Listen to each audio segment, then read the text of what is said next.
The most important factor to consider before making a long-term stock market investment isn't how good the management of the company is, how the company is currently priced, and it is certainly not what the stock looks like on a Japanese candlestick chart. The most important factor to consider before making a long-term stock market investment is whether the company you are looking at has a sustainable competitive advantage, which will allow it to be profitable for many years to come. Companies like Apple, Johnson & Johnson and Visa thrive, while companies like American Airlines, British Petroleum and Fiat Chrysler barely scrape by.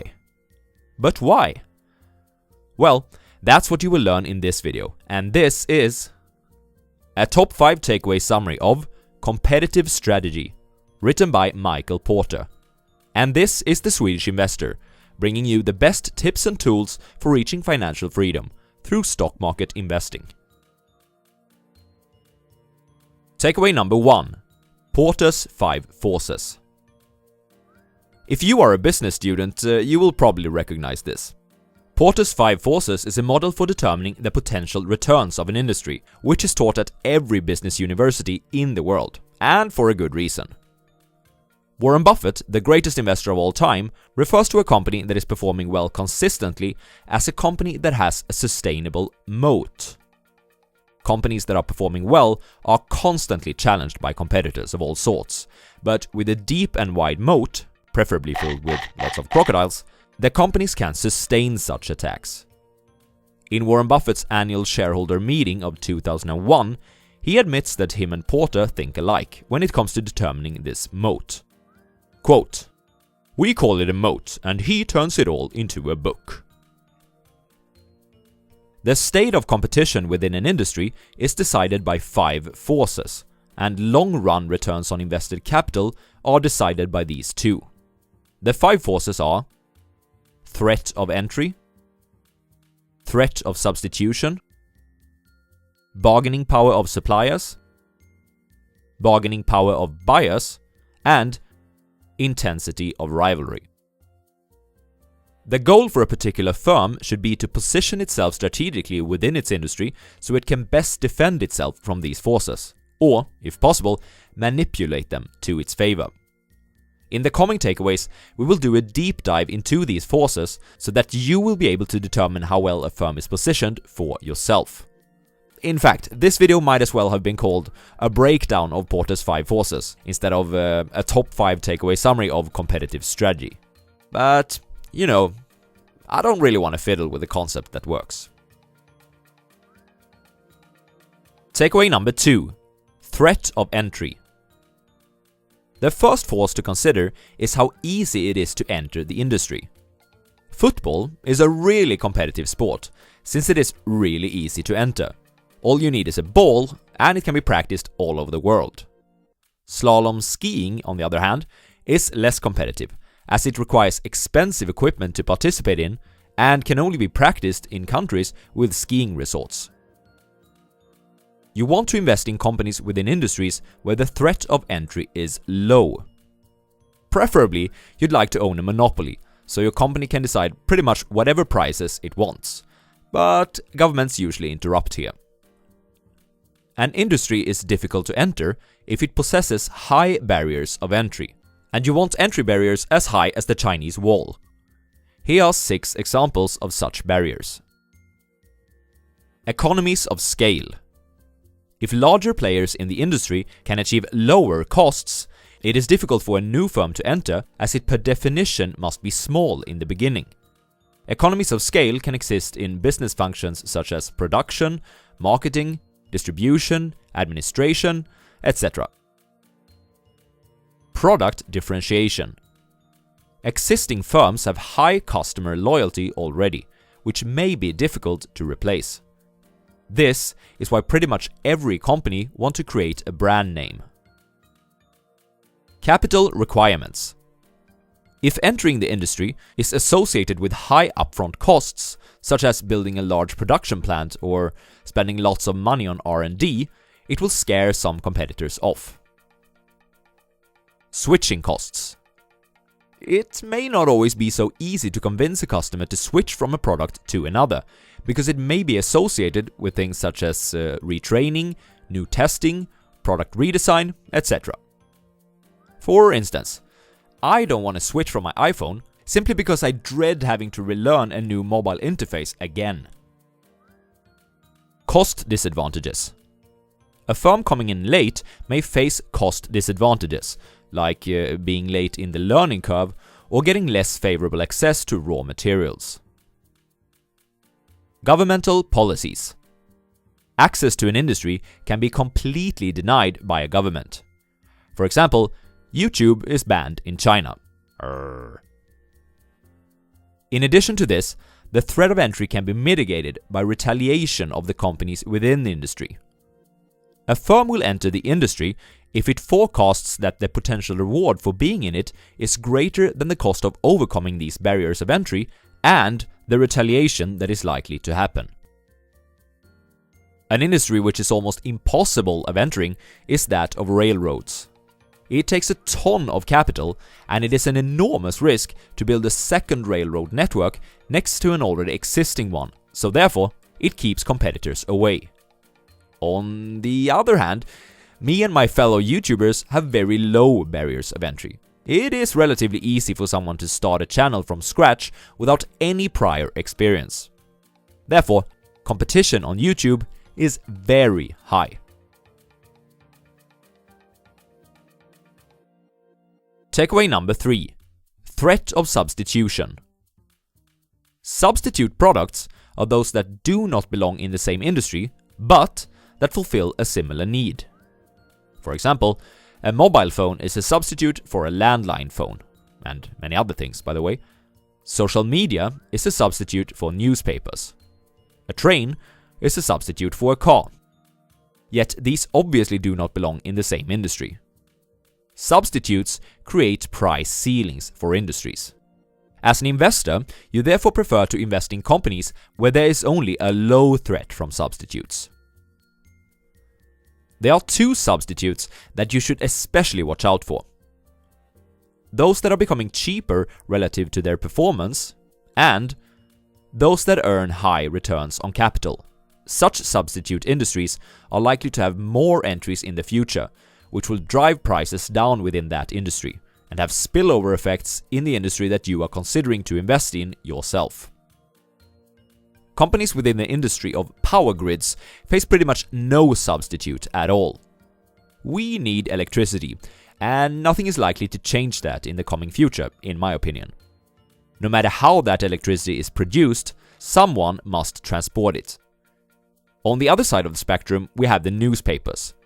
For the longest of times, they had monopoly-like situations for the service of delivering news to their hometowns. These days, however, they face competition from online papers and social media, which has pretty much killed the industry and the companies within it. Takeaway number 4. Bargaining power of suppliers/buyers. These 2 forces can be included in the same takeaway, as they mirror each other perfectly.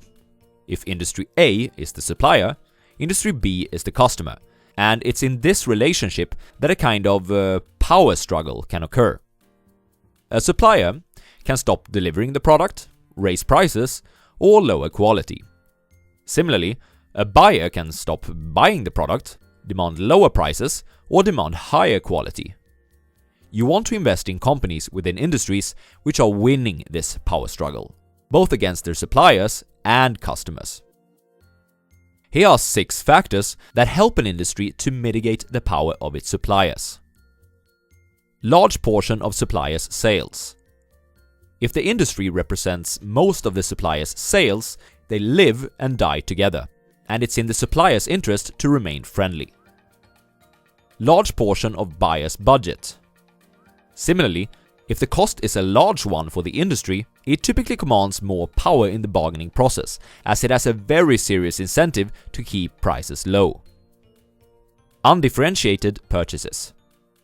If the purchased products are commodities, the industry can get lower prices than otherwise. Low switching costs. If it is simple and relatively cheap to switch from one supplier to another, suppliers will be in less of a position to command premium prices. Threat of backward integration.